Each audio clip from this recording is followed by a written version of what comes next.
হারিস ইবনে উমাইর রাদিয়াল্লাহু তাআলা আনহু ওনাকে ওই রোমের সম্রাটের লোকেরা ওনাকে গ্রেফতার করে সম্রাটের দরবারে নিয়ে ওনাকে হত্যা করলো।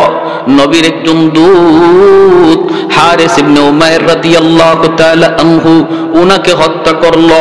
হাতগুলি কেটে দিল, পা কেটে দিল, চোখ উপড়ে ফেললো, চিঠিটা টুকরা টুকরা কইরা নিজের পায়ের তলে ফেলে দিল। অথচ এই চিঠির মধ্যে আমার নবীর নাম লেখা ছিল। নবীর নাম লেখা ছিল মুহাম্মাদুর রাসূলুল্লাহ। মুহাম্মাদুর রাসূলুল্লাহর পক্ষ থেকে শামের প্রধানের কাছে চিঠি, ইলা আজিজ শাম। সে খেপে গেল। 2 দিনের মুহাম্মদ মাত্র মদিনার রাষ্ট্রনায়ক, এখনই আমার নামের আগে তার নাম, নবীর নাম তার নামের আগে এটা সহ্য করতে পারলো না। সাথে সাথে চিঠিটা ছিঁড়ে নিজের পায়ের নিচে ফেলে দিল। আর নবীর সাহাবী হযরত হারিস ইবনে উমাইর রাদিয়াল্লাহু তাআলা আনহুকে হত্যা করলো, হাত পা গুলি কেটে দিল। আল্লাহর নবী রহমতের নবীর কাছে এই খবর যেই মাত্র নবীর দরবারে আসলো, আমার নবী সইতে পারেন না। নবীজির চোখ থেকে দর দর করে পানি পড়ে।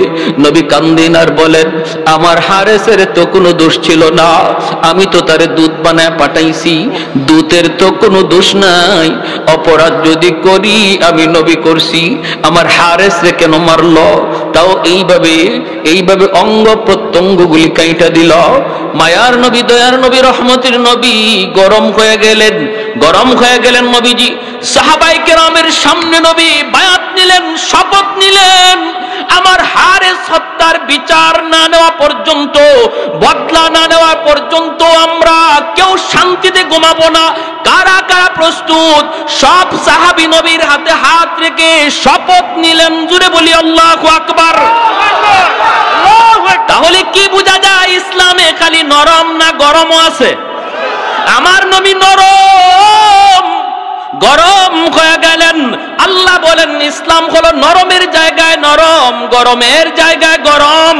ইসলামে শুধু নরম নাই, ইসলামে শুধু গরমও নাই, ইসলামে নরমের জায়গায় নরম, গরমের জায়গায় গরম থাকতে কয়। মুহাম্মাদুর রাসূলুল্লাহ والذين معه أشداء على الكفار رحماء بينهم أشداء على الكفار বইলা আল্লাহ গরম হওয়ার কথা বলছেন, রুহামাউ বাইনাহুম দ্বারা নরম হওয়ার কথা বলছেন। আল্লাহ বলেন তাদের আখলাক হলো, আমার নবীর সাহাবীদের আখলাক হলো ওরা নিজেরা বড় নরম, নিজেরা বড় নরম, নিজেরা কোনো মারামারি নয়, কাটাকাটি নয়। মুসলমানে ভাই কোনো দ্বন্দ্ব নয়। এক ভাই ভুল বুঝে আরেক ভাই ভুল শুধরায় দিবে, কিন্তু বিতর্ক নয়, ঝগড়া নয়, গালাগালি নয়, মারামারি নয়। মুসলমানের সম্পর্ক হলো ইমানের সম্পর্ক, ইমানের সম্পর্ক হলো রক্তের সম্পর্কের চেয়ে আরো গভীর, ঠিক কিনা? ইমানের সম্পর্ক রক্তের সম্পর্কের চেয়ে আরো গভীর। এজন্যই তো আবু বকর সিদ্দিক সন্তানকে বলেছিলেন, বদরের যুদ্ধে আবু বকর সিদ্দিক রাদিয়াল্লাহু তাআলা আনহু আমার নবীর পক্ষে, আর আবু বকর সিদ্দিক রাদিয়াল্লাহু তাআলা আনহুর সন্তান আবু জাহেলের পক্ষে। বাপ বেটা দুইজন দুই দিকে যুদ্ধ করতে নামছেন। পরবর্তীতে এই সন্তান মুসলমান হয়েছেন। মুসলমান হওয়ার পরে বলতেছেন, আব্বা বদরের ময়দানে আপনি 3 বার আমার তলোয়ারের নিচে পড়ছেন, এরপরও আমি তলোয়ার চালাই নাই। আবু বকর সিদ্দিক বলে, কসকি তুই কয়বার? বলে 3 বার। কেন তুই চালালি না? কারণ আপনি আমার আব্বা, কেমন করে তলোয়ার চালাই? আবু বকর সিদ্দিক বলে, তাহলে শুন বেটা শুন, তোরা যুদ্ধ করস দুনিয়ার কামাইয়ের জন্য, আর আমরা যুদ্ধ করি আল্লাহর সন্তুষ্টির জন্য। আমাদের কাছে আল্লাহর মহব্বত সন্তানের মহব্বতের চেয়ে বেশি। আমি আবু বকর বলতেছি, খোদার কসম 3 বার নয়, যদি 1 বার আমার তলোয়ারের সামনে পড়তি বাবা, আমি 2 টুকরা করে দিতাম। কারণ আমি আমার আল্লাহকে আমার সন্তানের চেয়ে বেশি ভালোবাসি, আমার দ্বীনকে ইসলামকে আমি আমার সন্তানের চেয়ে ভালোবাসি।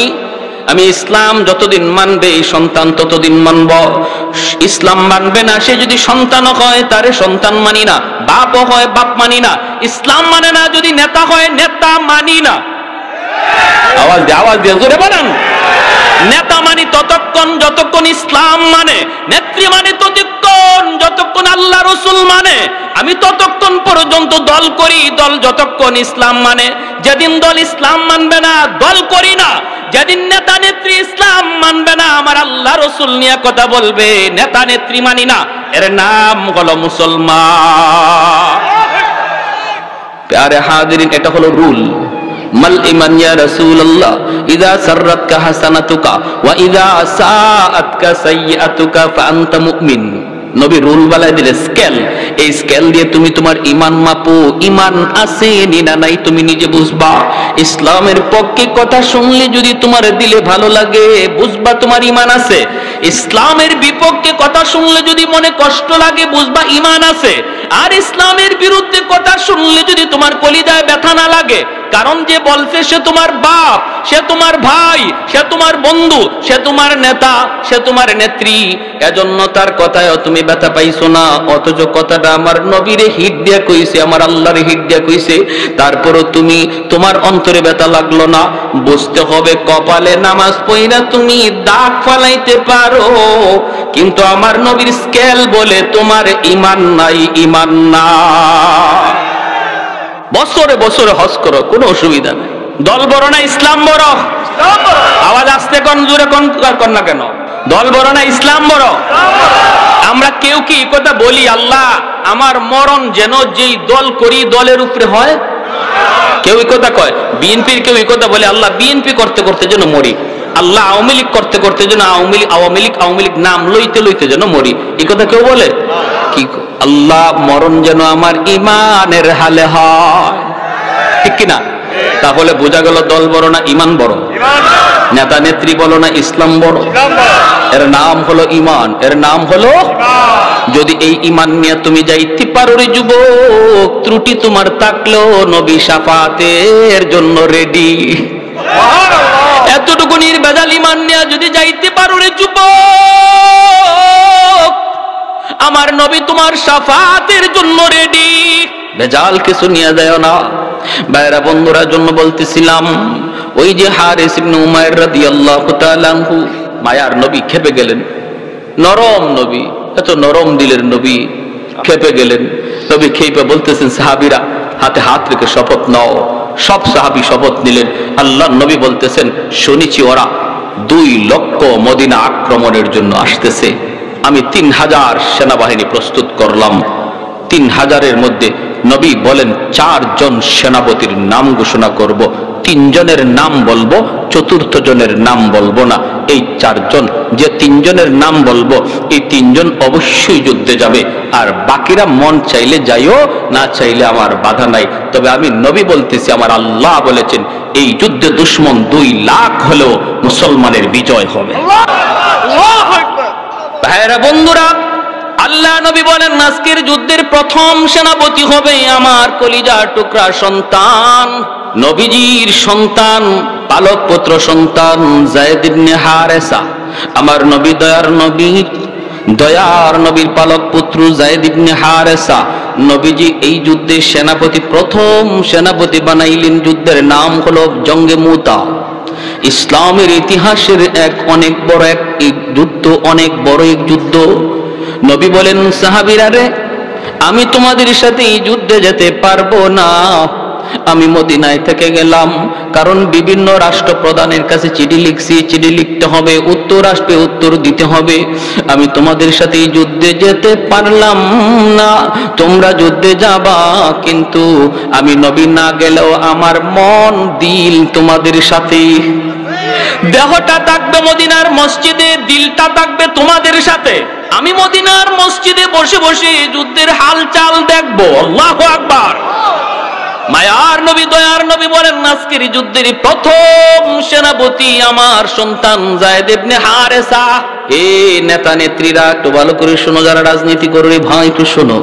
শুনো, দেখো নেতার আদর্শ, দেখো নেতা যুদ্ধে পাঠাইতেছে সবার আগে নিজের ছেলে, আর আমাদের দেশের নেতা ছেলেরে পড়ায় লন্ডনে আমেরিকায়, আমার পোলারে পাঠায় যুদ্ধে। কি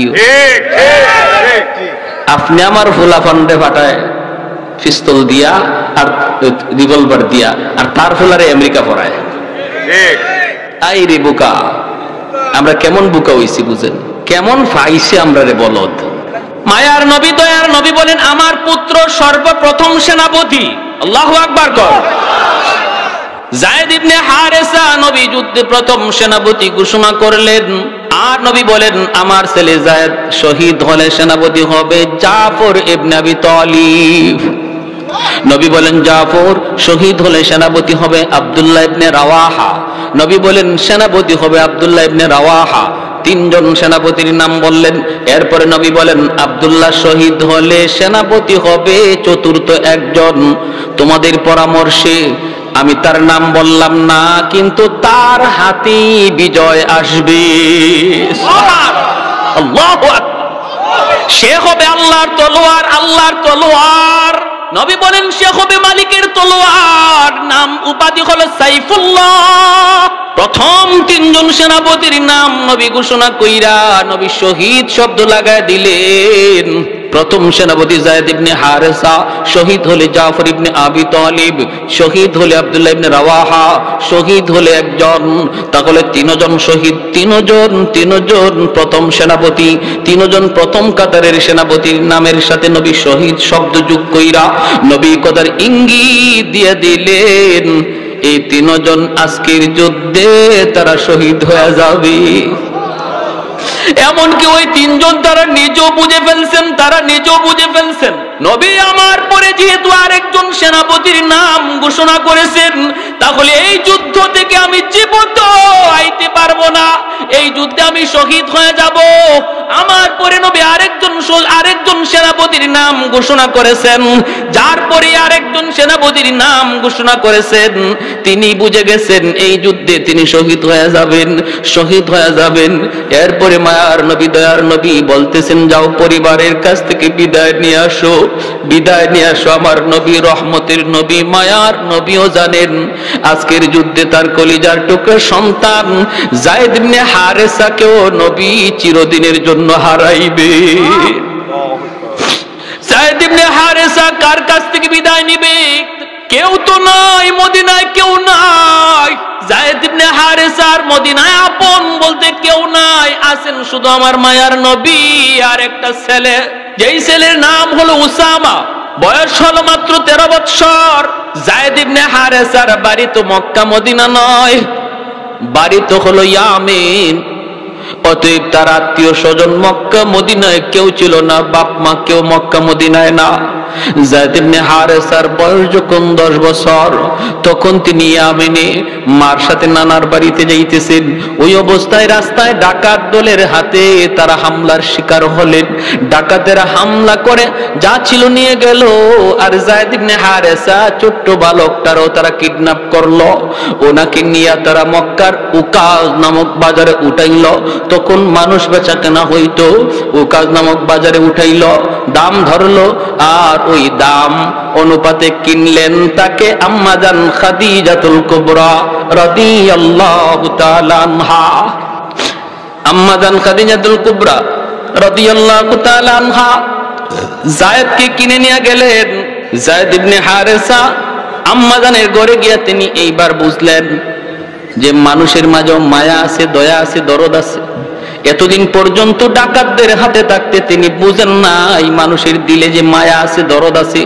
মানুষ দেখলে যা ভয় পাইতো, ছোট্ট বালক মানুষ দেখলে ভয় পাইতো, মনে করতো মানুষ মানে হিংস্র জানোয়ারের চেয়ে আরো খারাপ। কিন্তু আম্মাজানের ঘরে গিয়ে তিনি শান্তি পাইলেন, মানুষের দরদ মায়া তিনি বুঝলেন। আম্মাজানের সাথে আমার নবীর বিবাহ হলো। এরপরে আম্মাজান যায়েদকে নবীকে হাদিয়া দিয়ে দিলেন। আল্লাহর নবীর কাছে চলে আসলেন যায়েদ ইবনে হারেসা। এখন তো আরো মহামানব দরদি নবীর ঘরে আসলেন, নবীর খেদমত করেন, নবীর গোলাম যায়েদ। আস্তে আস্তে বড় হইতেছেন, নবী মায়া করতেছেন, বড় হইতেছে। এইদিকে ইয়ামেনে তার বাবা তার মা পাক পাগল পাগল। মা শুধু রাস্তায় রাস্তায় জায়েদ জায়েদ কয়া কান্দে, বাবা শুধু দেশ দেশে জায়েদ জায়েদ কয়া ঘোরে। ওই অবস্থায় পাগলের মতো মা বাবা, আর কোন সন্তান নাই, একমাত্র জায়েদ। মক্কায় কিছু মানুষ ইয়ামান থেকে আসলো হজ করার জন্য। আল্লাহ নবীর সাথে জায়েদকে দেখেই তারা চিনে ফেলেছে, এই ছেলেটা তো আমাদের জায়েদের মতো মনে হয়, যাকে তার মা দীর্ঘদিন আগে হারাইছিল, কয়েক বছর আগে হারাইছে, ডাকাতের হাতে অপহরণ হয়েছে। আমাদের জায়েদই তো, আমাদের জায়েদই তো। ইয়ামানের লোকগুলি তারা বাড়িতে যাওয়ার পর জায়েদের আব্বাকে যায় জানাইল, তোমার সন্তান জায়েদকে আমরা পাইছি বলে। কোথায়? মক্কায় মুহাম্মদের কাছে। যাও তুমি মুহাম্মদের কাছে যাও, মুহাম্মদের গোলাম, মুহাম্মদের গোলাম। কিন্তু আমরা জানি মুহাম্মাদুর রাসূলুল্লাহ বড় নরম দিলের মানুষ। যদি তোমরা যায় বলো আমাদের ছেলেটা ডাকাতের হাতে অপহরণ হয়েছিল, সবকিছু খুলে বলবা, দেখবা মুহাম্মদ তোমাদের সন্তানকে তোমাদের কুলি ফিরায় দিবে।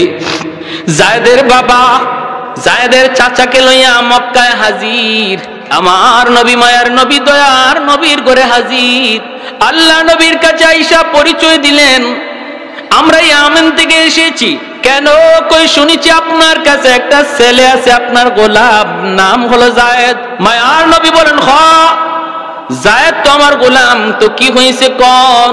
তখনই জায়েদের বাবার চোখ থেকে টলটলায় পানি পড়ে, কারণ যেই বাবার সন্তান হারাইছে সে জানে সন্তান হারানোর ব্যথা কত কষ্টের।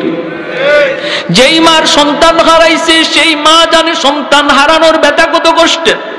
মরে যাওয়াটা এত কষ্ট নয়, হারায়া যাওয়া যত কষ্ট। মরে যাওয়াটা এত কষ্টের নয়, হারায়া যাওয়া যত কষ্টের। কারণ সর্বদা সর্বক্ষণ মার অন্তরে শুধু জ্বালা, হায় রে আমার ছেলেটা, আমার মেয়েটা এখন কোথায় আছে, কোন জায়গায় আছে, কোন অবস্থা আছে, কি করতেছে। ভাইরা বন্ধুরা, জায়েদের আব্বা যখন হাওমাও করে কান্দা দিছে আর বলতেছে, নবী গো, জায়েদ আমার সন্তান, একমাত্র সন্তান হারাইছি, ডাকাতের হাতে অপহরণ হয়েছিল। এরপরে মা পাগল, আমি বাবা পাগল, এখন শুধু রাস্তায় রাস্তায় ঘুরি। খবর পাইলাম আপনার কাছে, চলে আসলাম। এই যে অনেকগুলি হাদিয়া আনছি, অনেকগুলা স্বর্ণ মুদ্রা নিয়ে আসছি, আমার সন্তানটারে ফিরাইয়া দেন, মার কোলে সন্তানটারে ফিরাইয়া দেন, লাগে আপনি পয়সা নেন। আল্লাহর নবী তখন বলতেছেন, একটু থামুন, পয়সা লাগবে না, পয়সা লাগবে না। নবী বলেন, আমি নবী এতিম, আমি নবী বাবা পাই নাই, বাবার আদর কেমন আমি নবী তা জানি না, আব্বু ডাকে কত মজা আমি নবী জানি না, অতএব আমাকে পয়সা দেওয়া লাগবে না, আপনি একটু অপেক্ষা করুন। নবী ডাক দিলেন পাশের রুমে, জায়েদ এইদিকে আসো। জায়েদ ইবনে হারেসা তিনি আসলেন। ঘরে ঢুকেই তিনি দেখেন দুইটা মানুষ বসা, চেহারাটার দিকে তাকাইয়েই চিনে ফেললেন, জায়েদ আমার হারানো বাবা। বাবাও চিনে ফেলেছে হারানো সন্তান জায়েদ। দৌড় দিয়া বাবা সন্তানের বুকে জড়ায় ধরে কান্দে, ছেলে বাবাকে ধরে কান্দে, বাবা ছেলেকে জড়ায় ধরে কান্দে। ভাইরে কারো চোখে এমন নাই যে ওই সময় কেউ কাঁদে নাই। নবী কাঁদতেছেন, জায়েদের চাচা কাঁদতেছে, বাবা কান্দে, ছেলে কান্দে। আল্লাহর নবী রহমতের নবী তখন বলতেছেন, জায়েদ তুমি চিনছো ওনারা কারা? জায়েদ কো নবী গো চিনে ফেলেছি, আমার আব্বা, আমার চাচা। আল্লাহর নবী বলেন, জায়েদ তোমার আব্বু আসছে তোমাকে নিয়ে যাওয়ার জন্য, তোমার মা তোমার জন্য পাগল পারা হয়ে রাস্তায় রাস্তায় ঘুরে, তুমি চলে যাও বাবার সাথে। ও জায়েদ যদি বাবার সাথে যেতে চাও, মায়ের কাছে ফিরত যাইতে চাও, যেতে পারবা। আর যদি আমি নবীর কাছে থাকতে চাও, আমি তোমাকে দূরে সরায়া দিব না। আমি নবীর কাছে যদি থাকতে চাও, আমি তোমাকে আগলে রাখবো। যদি বাপ মার কাছে যাইতে চাও, যেতে পারো। অপশন দুটোটা আল্লাহর নবী দিয়া দিলেন। এইবার জায়েদ ইবনে হারেসা সিদ্ধান্ত নিবেন, বাপ মার কাছে যাবেন না, নবীর কাছে থাকবেন। মাথাটা নিচের দিকে দিয়া দিছেন। জায়েদের বাবা তাকায় তাকায় কাঁদতেছে, কিছুক্ষণ বাবার দিকে তাকায় মাথাটা নিচু করে ফেললেন। এরপরে আমার দয়ার নবীর চেহারার দিকে তাকাইছেন, আর চোখ ফিরান না। কান্না শুরু করছে আর বলতেছে, নবী গো, আজ থেকে 10 বছর আগে আমি হারাইছি, বাবা হারাইছি, মা হারাইছি। ডাকাতদের হাতে থাকতে আমি বুঝতাম না মানুষ এত মায়াশীল হয়, মানুষের দিলে এত দরদ, এত মায়া। কিন্তু আপনার কাছে আসার পর আমি মার আদর, বাবার আদর, দুনো আদর আপনার কাছে পাইছি। আমার বাবার আদর, মায়ের আদর দুটোটা পাইছি গো নবী। অতএব আমি জায়েদ সিদ্ধান্ত নিয়েছি, বাকি জীবন আমি আপনার কদমে থাকতে চাই, আমি আপনার কদমে থাকতে চাই, আপনার কাছে থাকতে চাই। আল্লাহ নবীর সাথে সাথে জায়েদকে বুকে জড়ায় নিলেন, কারণ আমার নবীর মনের ইচ্ছাও ছিল এটা। নবী বুকে জড়ায় নিলেন আর বলতেছেন, চলো। কয়া নবী টান দিয়া মসজিদ ঘর থেকে বের হইয়া এক দৌড়ে নবী সাফা পাহাড়ের উপরে এসে উঠলেন।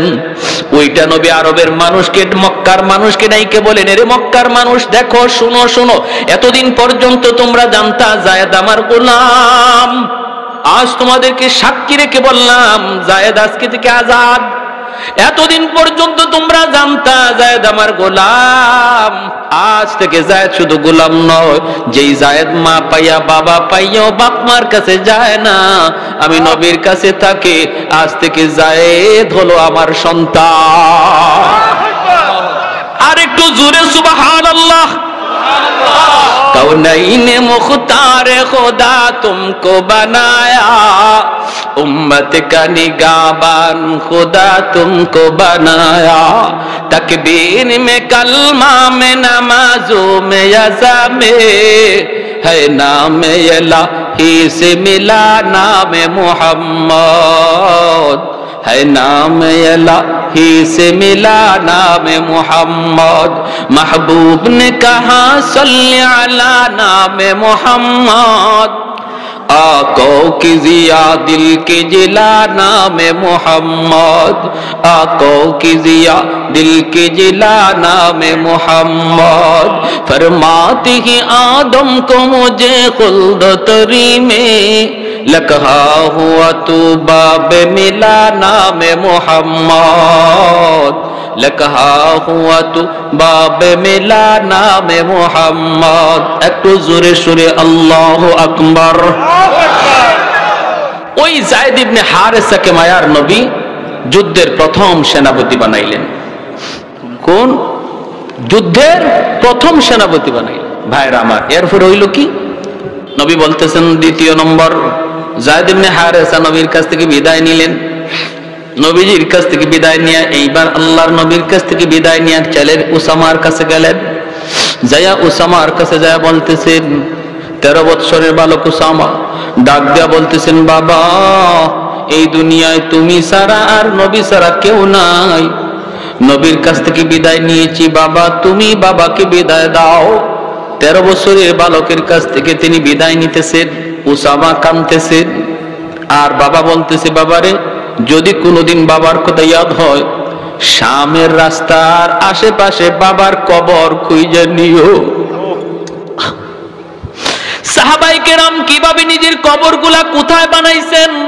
1.5 লক্ষ সাহাবী বিদায় খোঁজের বাসন, অথচ 10,000 সাহাবীর লাশ, 10,000 সাহাবীর কবর মক্কা মদিনায় পাওয়া যায়। 1 লক্ষের উপরে সাহাবায়ে কেরামের কবর নিজের দেশে নাই, পৃথিবীর দিক দিগন্তে পড়ে আছে। ভাইরা বন্ধুরা, ছেলেকে বাবা বলতেছে, বাবা, ছোট্ট ছেলেকে বলতেছে, বাবা কোনোদিন যদি বাবার কথা ইয়াদ হয়, শামের রাস্তার আশেপাশে বাবার কবর খুঁজে নিও, কারণ বাবা জানে এই যুদ্ধ থেকে বাবা জীবিত ফিরবে না, কারণ নামের শেষে নবী শহীদ শব্দ লাগায় দিছে। জাফর ইবনে আবি তালিব বিদায় নিতে বাড়িতে গেলেন, যা দেখেন বিবি কোরআন তিলাওয়াত করেন। ছোট্ট 2টা বালক, মোহাম্মদ আব্দুল্লাহ 4 বছর 6 বছরের 2টা বালক মার পাশে বসে বসে নিরিবিলি মার কোরআন তেলাওয়াত শুনতেছে। জাফর ইবনে আবি তালিব পাশে যায় দাঁড়ায় বলতেছে, বিবি গো একটু সময়ের জন্য কোরআন তেলাওয়াত বন্ধ করো গো বিবি। বিবি বন্ধ করছে। এরপরে তিনি বলেন, বিবি, নবী আমাকে আজকের যুদ্ধের 2 নম্বর সেনাপতি ঘোষণা করেছেন। বিবি গো বিদায় দাও, হয়তো আর কোনোদিন দেখা হবে না। আল্লাহর তৈরি জান্নাতে তোমার সাথে আল্লাহ সাক্ষাৎ করাবে। ও বিবি, আমি শহীদ হয়ে গেলে আমার 2টি এতিম বাচ্চারে লালন পালন কইরো। আমার 2টি এতিম বাচ্চা তোমার আমানতে দিয়ে গেলাম, তাদের লালন পালন কইরো। তখনই বিবি বুঝে গেছে। বিবি কয়, স্বামী গো, যুদ্ধে যাইতেছো যাও, কিন্তু আমি নবীর জবানে শুনেছি যুদ্ধে যাওয়ার আগে দোয়া করলে আল্লাহর দরবারে দোয়া কবুল হয়। আমি একটু দোয়া করব, তুমি শুধু আমার সাথে আমিন আমিন বলবা। জাফর ইবনে আবি তালিব বলে, ঠিক আছে, তুমি মুনাজাত করো। বিবি হাত উঠাইছেন মুনাজাতের জন্য। প্রথম নম্বর দোয়াটাই করছেন, আল্লাহ আজকের যুদ্ধে তুমি মুসলমানদের বিজয় দান করিও। জাফর ইবনে আবি তালিব বলেন আমিন। বিবি সাহেব দোয়া করে, স্বামী আমিন বলে। সুবহানাল্লাহ, জোরে কোন। এ মুসলমানের ঘর কিভাবে সাজাইবা একটু খেয়াল করো রে যুবক। ও মুসলমান, ঘরটা কেমন করে সাজাইবা একটু খেয়াল করো। আজকে স্বামী নামাজ পড়ে, স্ত্রী নামাজ পড়ে না। আজকে বাবা নামাজ পড়ে, সন্তান নামাজ পড়ে না, এমন আসেনি না নাই? জোরে কর। না না, দেখো আমার নবীর যুগের ইতিহাস দেখো। বিবি যদি ফজরের সময় আগে উঠছে, স্বামীকে আগে তারপরে ঘুম থেকে জাগাইছে। স্বামী যদি আগে উঠছে, বিবিকে ঘুম থেকে জাগাইছে। বাবা যদি উঠছে, সন্তানকে ঘুম থেকে জাগাইছে। কিন্তু আজকে আমরা কি, আমি আমাকে বাঁচার জন্য পাগল, কিন্তু সন্তানের ফিকির নাই, পরিবারের ফিকির নাই। আল্লাহ বলে, কু আনফুসাকুম ওয়া আহলিকুম নারা, নিজে শুধু নয় পরিবারকেও বাঁচাও।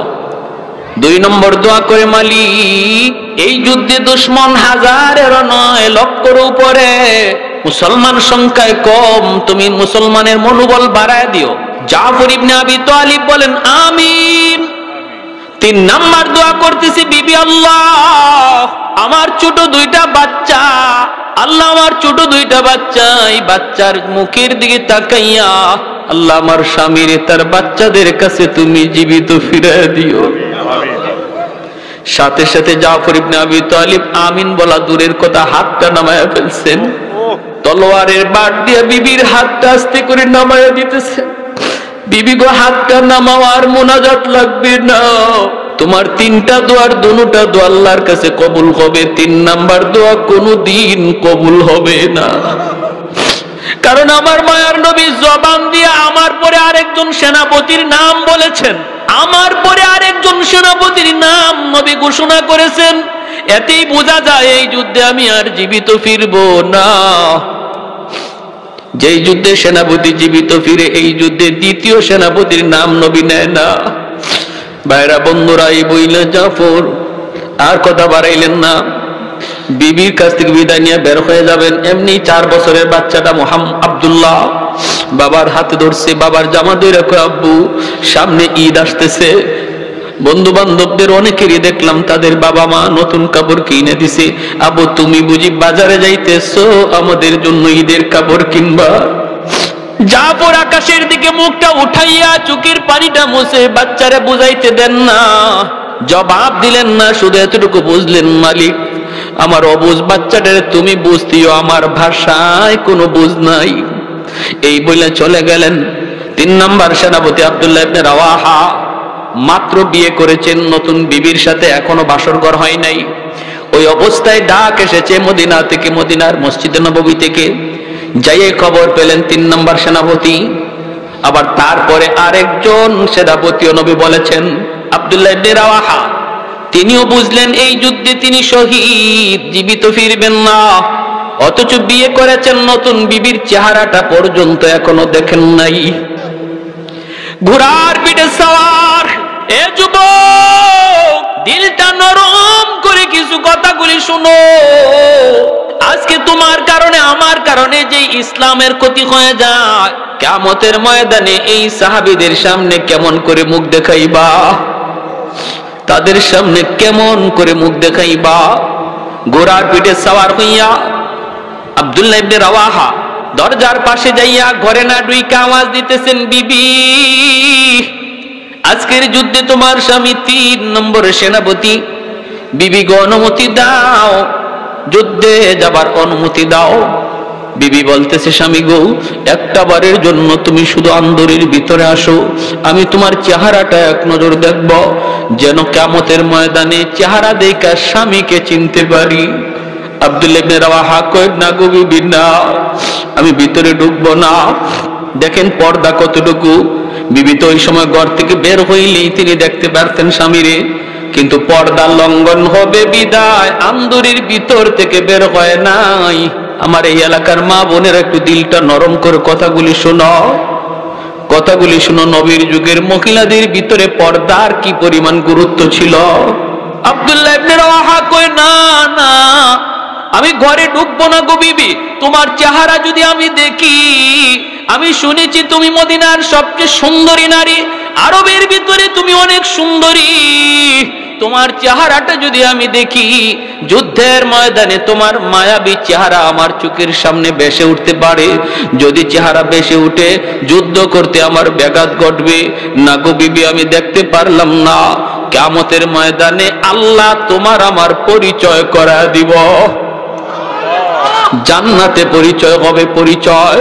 এই বইলে তিনি রওনা দিয়ে দিলেন, বাইরা যুদ্ধে চলে গেলেন 3 জন সেনাপতি। এইদিকে আমার নবী মসজিদে নববীতে, মায়ার নবী তিনি তো মসজিদে নববীতে বসে যুদ্ধের হালচাল দেখতেছেন। টিভির পর্দার মতো আল্লাহ যুদ্ধের চিত্রটা নবীর সামনে তুলে ধরেছেন। জোরে কোন সুবহানাল্লাহ। নবী কান্দেন আর বলেন, আমার যায়েদ ইবনে হারেসা শহীদ হয়ে গেছে, আমার যায়েদ শহীদ হয়ে গেছে। সেনাপতি জাফর ইবনে আবি তালিব, নবী বলেন, আমার জাফর শহীদ হয়ে গেছে। দুশমন তার ডান হাত কেটে ফেলেছে, বাম হাতে পতাকা ধরে রাখছেন, বাম হাতটাও দুশমন কেটে ফেলেছে। এরপরও তিনি পতাকা ফালান না, দুনো হাতের বাজু দিয়ে এইভাবে পতাকা ধরে রাখছেন। 3 নম্বর সেনাপতি আব্দুল্লাহ ইবনে রাওয়াহা তিনি আসছেন, জোর করেন পতাকা তিনি ছাড়েন না, অথচ জান নাই, পতাকা এমন ধরছেন ছাড়েন না। কোন রাওয়ায়াতে আছে কামড় মাইরা পতাকা ধরে রাখছেন। আব্দুল্লাহ ইবনে রাওয়াহা পতাকা টানতেছেন, কামড় তো ছাড়ে না। এবার তিনি বলতেছেন, জাফর পতাকা অন্য কেউ টানে না, পতাকা টানতেছে আমি আব্দুল্লাহ, যার নাম নবী তোমার পরে সেনাপতি ঘোষণা করছে। বলা মাত্রই কামড়টা ছেড়ে দিয়েছেন, পতাকা হাতে নিছেন, যুদ্ধ করে করে শহীদ হয়ে গেলেন। 4 নম্বর সেনাপতি হলেন খালিদ বিন ওয়ালিদ, যার উপাধি হলো সাইফুল্লাহ। সুবহানাল্লাহ, জোরে বলেন। সেই খালিদ বিন ওয়ালিদের হাতে ইসলামের বিজয় আসলো। কিভাবে আসলো? কম কথা শেষ করে দিব, শুধু একটা আবদার আপনাদের কাছে, এতটুকু ত্যাগ, এতটুকু কোরবানি যে সাহাবায়ে কেরাম দ্বীনের জন্য করছেন, আমাদেরও কিছু কোরবানির যদি সময় আসে, প্রয়োজন পড়ে, কারা কারা প্রস্তুত আছে? আল্লাহ তুমি প্রতিটা হাতকে কবুল করে, একটা নারায় লাগান।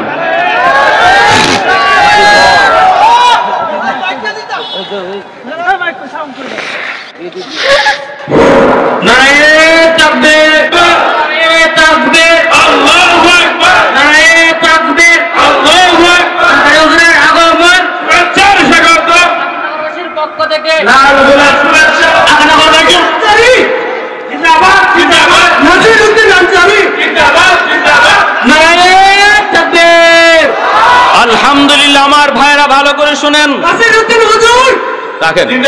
আমি বলতেছি শুনেন, ভালো করে শুনেন। ইসলামের জন্য, দ্বীনের জন্য সাহাবায়ে কেরামের যে কোরবানির ইতিহাস আমরা শুনলাম, দিলের মধ্যে চোট লাগছে না লাগছে না? ভাইরা আমার, আজ আমাদের কারো অবহেলার কারণে যদি ইসলামের কোনো ক্ষতি হয়, সে জাফর ইবনে আবি তালিব, আব্দুল্লাহ ইবনে রাওয়াহা, হারিস, যায়েদ ইবনে হারেসার সামনে কিয়ামতের ময়দানে আমাকে জবাব দেওয়া লাগবে। ঠিক কিনা? জোরে বলেন, জবাব দেওয়া লাগবে। উলামায়ে কেরাম কখনো খামোখাই রাগ করে না, গুসা করে না। উলামায়ে কেরাম কখনো অযথাই ময়দানে নামে না। উলামায়ে কেরাম নবীর হাদিস পড়ানোতে নিয়ে আসছে, উলামায়ে কেরাম দ্বীনের কাজে ব্যস্ত আছে, উলামায়ে কেরাম দ্বীন নিয়ে ব্যস্ত। কিন্তু যদি কখনো উলামায়ে কেরাম ময়দানে নামে বুঝতে হবে এটা সবার ইমানি দায়িত্ব। আরে হাজিরিন, আমরা বলি তোমরা তোমাদের দায়িত্ব চালাও, তোমরা তোমাদের পদে আসো, আমাদের কোনো মাথা ব্যথা নাই। তুমি মেজরগিরি করো, তুমি ডাক্তারি করো, তুমি ইঞ্জিনিয়ারি করো, তোমাদের বিষয় নিয়ে আমাদের কোনো মাথা ব্যথা নাই। কোনো আলেম মেজরের সাথে টক্কর দিতে যায় না, কোনো ডাক্তারের সাথে কোনো আলেম ডাক্তারি বিদ্যা নিয়ে তর্কতে যায় না, কোনো ইঞ্জিনিয়ারের সাথে কোনো আলেম টক্করে যায় না। তুমি কেন আলেমদের সাথে টক্কর দিতে আসো?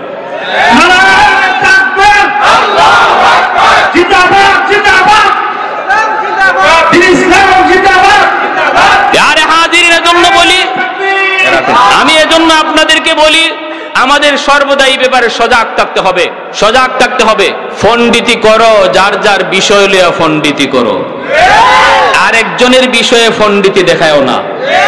এটা অনধিকার চর্চা।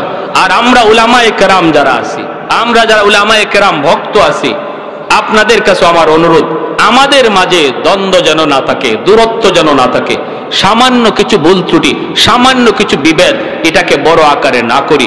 কারণ আজকে আমাদের ভিতরে, আলেমদের ভিতরে কোন ওয়াইজের বিরুদ্ধে কথা বলতে যায়, যদি আমরা সেটা পাবলিক প্লেসে বলি, তখন নাস্তিকরা সুযোগ পায়। ঠিক কিনা জোরে কোন? ইসলাম বিরোধীরা সুযোগ পায়। কে বিদাতি, কে কওমি, কে ওয়াহাবি, কে আলিয়া, কে লম্বা টুপি, কে গোল টুপি, এই সমস্ত জিনিস বাদ দেন আল্লাহর দোহাই। কারণ সমস্ত দুশ্মন এক, আমরা কেন এক হতে পারবো না? আওয়াজ দিয়া বলেন ঠিক কিনা? ছোটখাটো বিষয় নিয়ে আমরা একজনে আরেকজনের মন্দ বলি, আর অন্যদিকে দুশ্মন হাসে। দুশ্মনের হাসি খোরাক বন্ধ করুন, দুশ্মনদের হাসির খোরাক বন্ধ করুন। এখনো সময় আছে, বোঝার চেষ্টা করুন। রুহামা উবাইনাহুম, আল্লাহ বলে নিজেদের ভিতরে রহম করো, নিজেদের ভিতরে দয়া করো, নিজেদের ভিতরে ছাড় দেওয়ার মন মানসিকতা তৈরি করো। না, এক ভাই ভুল বলেছে, সেটাকে শুধরানোর ব্যবস্থা রয়েছে। সাধারণ মানুষের সামনে কটাক্ষ নয়, গালি নয়, ফতুয়াবাজি নয়, বন্ধ করো সব ফতুয়াবাজি। এক প্ল্যাটফর্মে চলে আসো। বাংলাদেশ ইসলামী জাগরণের সম্ভাবনাময় এক দেশ। এখনো যদি উলামায়ে কেরাম এক হয়ে যায় আর আলেম বক্ত পাবলিক এক হয়ে যায়, মাথা তোলার সাহস কোনো বেঈমানের নাই।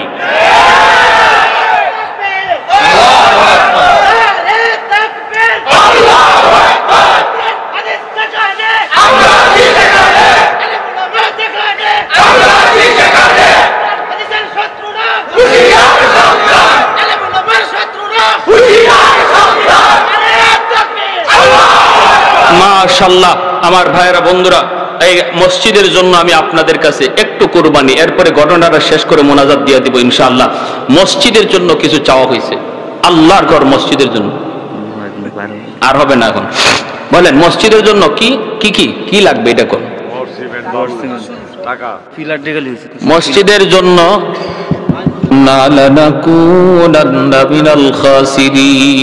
রব্বিরহামহুমা কামা রব্বায়ানি সগীরা, রব্বিরহামহুমা কামা রব্বায়ানা সগীরা। রব্বুল আলামিন, একটু মায়ার নজরে, কুদরতি নজরে একটু তাকায় দেখো, তোমার বান্দারা বসে বসে তোমার কথা, তোমার হাবিবের কথা, সাহাবায়ে কেরামের কথা শুনতেছে। আমলখানা যদি পছন্দনীয় হয়, এর উসিলায় আমাদের জীবনের সব গুনাহ খাতাগুলি মাফ করিয়া দাও। আয় আল্লাহ, যারা হাত বাড়াইছি মালিক, জানি না গো মালিক, কার হায়াত কতদিন দুনিয়ায় বাকি আছে। কত যুবক ঘর থেকে বের হয় আর ঘরে ফিরে না, কত বাবা সন্তানের কাছ থেকে হাসি মুখে ঘর থেকে বের হয়ে যায় আর সন্তানের কাছে ফিরে আসে না। ও মালিক, জানি না আমাদের হায়াত কতদিন কিভাবে তুমি রাখছো। আল্লাহ, বেনামাজি বানায়া তুমি কাউকে মরণ দিও না গো আল্লাহ। খাটি দিলে তওবা করলাম, আল্লাহ আমাদের সবাইকে পাক্কা নামাজি দিনদার বানায়া দাও। এই এলাকার প্রতিটা যুবককে পাক্কা নামাজি দিনদার বানাও। আয় আল্লাহ, ঘরে ঘরে কোরআন তেলাওয়াতের আমল চালু করে দাও। মা বোনদেরকে পর্দানিশীন দিনদার বানায় দাও। আল্লাহ যারা হাত বাড়াইছি মালিক, জানি না আমার মতো কার জানি মা দুঃখিনী দুনিয়ায় নাই। যার মা নাই সে জানে মা কত বড় নিয়ামত, যার বাবা নাই সে জানে বাবা কত বড় দৌলত। যার মা আছে গো মালিক, ঘরে গিয়া আম্মা কয়া ডাক দেয়, মা দরজা কইলা দেয়। আমার মতো যার মা নাই, আজকে মাসকে মাস বছর কি বছর মা কয়া ডাক দিতে পারি না। গভীর রাত মাহফিল শেষ হলে পরে মা ফোন দিত, বাজান এখন কোথায় আছো? আল্লাহ, আর কেউ এইভাবে অপেক্ষা করে না। গভীর রাতে যাও দেখতাম মার রুমের এখনো লাইট জ্বলে। ও মালিক, এখনো কত মা সন্তান শহর থেকে রওনা দিছে, শোনার পরে মা দুঃখিনী ঘুমায় না। সারাটা রাত জায়গা জায়গা সন্তানের অপেক্ষা করে। সবাই ঘুমায় গেল, মা ঘুমাইতে পারে না। এমন মা যারা হারাইছে গো আল্লাহ, কবরে আযাব দিও না, আযাব দিও না। মারে তুমি কবরে মাইরো না। যে মা 10 মাস 10 দিন পেটে রাখলো, শীতের দিনে প্রস্রাব করে বিছানা ভিজায় দিছি, মা ভিজা বিছানায় শুইয়া আমাকে বুকে রাইখা রাতটা কাটায় দিছি। কত রাত মার পেটে তাইকা লাথি মারছি, মা সারা রাত বইয়া বইয়া কান্দে কান্দে কাটাইছে। খাইতেছে মা, আমি পেটে লাথি মারছি, পেটে শুইয়া পেটে তাইকা মার খানা বন্ধ হয়ে গেছে। পাশে রুবে অবাক কাঁদবে। আব্বা জিগে, কি গো তুমি খাইলা না কেন, চলে আসছো, কি হয়েছে? তখনও মা বাবারে কয় না, তোমার সন্তান আমারে লাথি পারছে। চোখের পানিটা ফেলে কয়, কিছু হয় নাই, তুমি যাও। এমন সন্তান আজকে চোখের পানি জড়াইয়া তোমার দরবারে কান্দে গো মালিক। মারে তুমি কবরে মাইরো না, আযাব দিও না। আল্লাহ, তোমার হাবিব বলেছে সন্তানের চোখের পানির উসিলায় তুমি বাপ মার কবরের আযাব মাফ করো। একটু মায়ের নজরে তাকাও। ওই আগানগর মাহফিলে কত যুবক, কত সন্তান চোখের পানিটা জড়ায় জড়ায় মাল লাগি কাঁদতেছে। ও মাওলাই কারীম, যেই বাবা খাইতে বসছে আমি পাশে যায় দাঁড়াই, বাবা নিজের মুখের লোকমা আমার মুখে তুইলা দিছে। বাবা ঘর বানায় দিয়া গেল, আমার মাথার উপরে লাইট জ্বলে, ফ্যান ঘুরে, কিন্তু বাবা যেই ঘরে শুয়ে আছে আলো নাই, বাতাস নাই। কীট পতঙ্গের ঘর, সাপ বিচ্ছুর ঘর, একাকী থাকার ঘর, অন্ধকার ঘর। আল্লাহ, বাবা মার কবরে তুমি জান্নাতি আলো বাতাসের ব্যবস্থা করে দিও।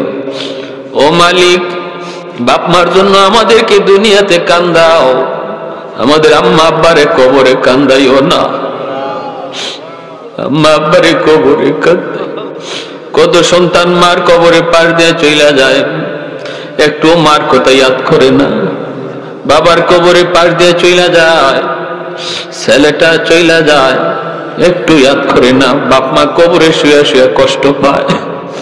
আল্লাহ মেহেরবানি করে, মেহেরবানি করে বাপ মার কথা বেশি বেশি ইয়াদ করার তৌফিক দাও।